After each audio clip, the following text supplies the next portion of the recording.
Praise Lord. നിങ്ങൾക്ക് സമാധാനം ഉണ്ടായിരിക്കട്ടെ. ദൈവമക്കളെ, എന്നെ ശ്രവിക്കുന്ന എല്ലാ പ്രിയപ്പെട്ടവരെയും യേശു ക്രിസ്തുവിന്റെ നാമത്തിൽ വന്ദനം ചെയ്യുന്നു. ഇന്ന് നിങ്ങളുമായി പങ്കുവയ്ക്കാൻ ആഗ്രഹിക്കുന്ന വിഷയം യേശു ക്രിസ്തു ജീവിക്കുന്ന ദൈവം. അതിനാധാരമായി ഞാനൊരു സംഭവ കഥ നിങ്ങളുമായി പങ്കുവയ്ക്കാൻ ആഗ്രഹിക്കുന്നത്. ഒരിക്കൽ ഒരു ട്രെയിനിൽ ഒരു ദേവദാസൻ ഇങ്ങനെ യാത്ര ചെയ്യുകയാണ്. ആ ബോഗിയിൽ അനേകരുണ്ട്.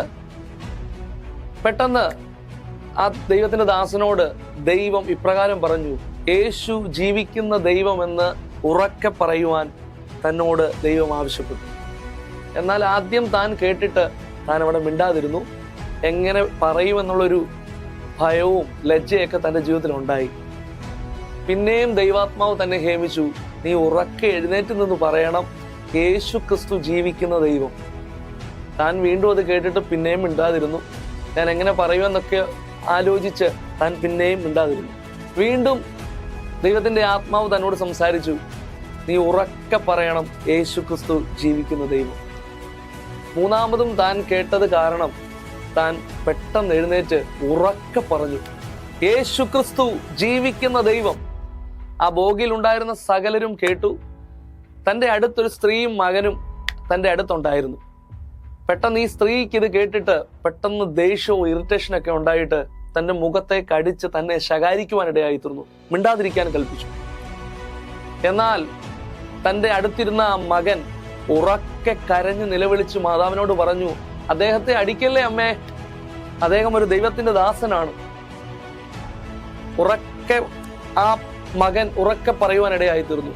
എന്നാൽ ഈ അമ്മ പെട്ടെന്ന് ഇത് കേട്ടിട്ട് ആ ദൈവദാസന്റെ കാൽ കീഴിൽ വീണിട്ട് എന്നോട് ക്ഷമിക്കണമെന്ന് പറഞ്ഞു ഉറക്കെ കരയുവാനിടയായി തീർന്നു.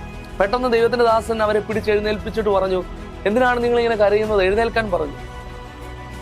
അപ്പോൾ ആ അമ്മ ആ മകനെ കാണിച്ചിട്ട് പറഞ്ഞു, ഈ എൻ്റെ മകനായത്, ഇവൻ ജനനം മുതൽ ഇന്ന് വരെയും വായി തുറന്ന് സംസാരിച്ചിട്ടില്ല, ആദ്യമായിട്ടാണ് സംസാരിക്കുന്നത്. അവൻ പെട്ടെന്ന് ആ മാതാവ് കരഞ്ഞ് ഹല്ലേലൂയ കർത്താവിനെ ആ ബോഗിയിൽ വെച്ച് തന്നെ സ്വന്തം രക്ഷിതാവായി സ്വീകരിക്കാൻ ഇടയായി തീർന്നു. ഇതിൽ നിന്ന് എന്താ ദൈവമക്കളെ നാം മനസ്സിലാക്കിയത്? കർത്താവ് ഇന്നും ജീവിക്കുന്നു. കർത്താവിനാൽ അസാധ്യമായ ഒന്നുമില്ല. എവിടെയും എപ്പോഴും കർത്താവിന് പ്രവർത്തിക്കാൻ പറ്റും. കാരണം എന്താ? ദൈവം ജീവിക്കുന്ന ദൈവമാണ്. നാം പ്രാർത്ഥിച്ചാൽ കേൾക്കുന്ന ഒരു ദൈവമാണ്. വിളിച്ചപേക്ഷിച്ചാൽ നമ്മുടെ ഉള്ളിൽ വരുന്നവനാണ്. ആമേൻ. ഇങ്ങനെ ഒരു ദൈവം ഈ ലോകത്ത് വേറെ എങ്ങും കാണത്തില്ല, യേശു അല്ലാതെ. വചനം ഇപ്രകാരം പറയുന്നു, ഞാൻ വാതിക്കൽ നിന്ന് മുട്ടുന്നു, ആരെങ്കിലും എൻ്റെ ശബ്ദം കേട്ട് വാതിൽ തുറന്നാൽ ഞാൻ അവനോടും അവൻ എന്നോടും കൂടെ അത്താഴം കഴിക്കും. ആമേൻ. ആരെങ്കിലും കർത്താവിനെ സ്വീകരിച്ചാൽ അവൻ്റെ ഉള്ളിലേക്ക് കർത്താവ് വന്ന് അവനെ മകനാക്കി തീർക്കുന്ന ഒരു നല്ല ദൈവമാണ് നാം സേവിക്കുന്ന ദൈവം. അതുകൊണ്ട് എന്നെ കേൾക്കുന്ന ആരെങ്കിലും കർത്താവിനെ സ്വന്തം രക്ഷിതാവായി സ്വീകരിച്ചിട്ടില്ലെങ്കിൽ ഈ സമയം എവിടെയായിരുന്നാലും നിങ്ങൾ കേൾക്കുന്ന ഈ ദൈവത്തിന്റെ മുൻപാകെ, യേശുവിന് മുമ്പാകെ, കർത്താവ് എന്നെ ഒന്ന് സഹായിക്കണമേ, ഞാൻ പാപിയാണ്, എൻ്റെ ഉള്ളിലേക്ക് വന്ന് എന്നെ അനുഗ്രഹിക്കണമേ എന്ന് പ്രാർത്ഥിക്കുന്നവന്റെ കൂടെ കർത്താവ് ഇറങ്ങി വന്ന് അവനെ സഹായിക്കും. അതിനായി ദൈവം നിങ്ങളെ സഹായിക്കട്ടെ. God bless you.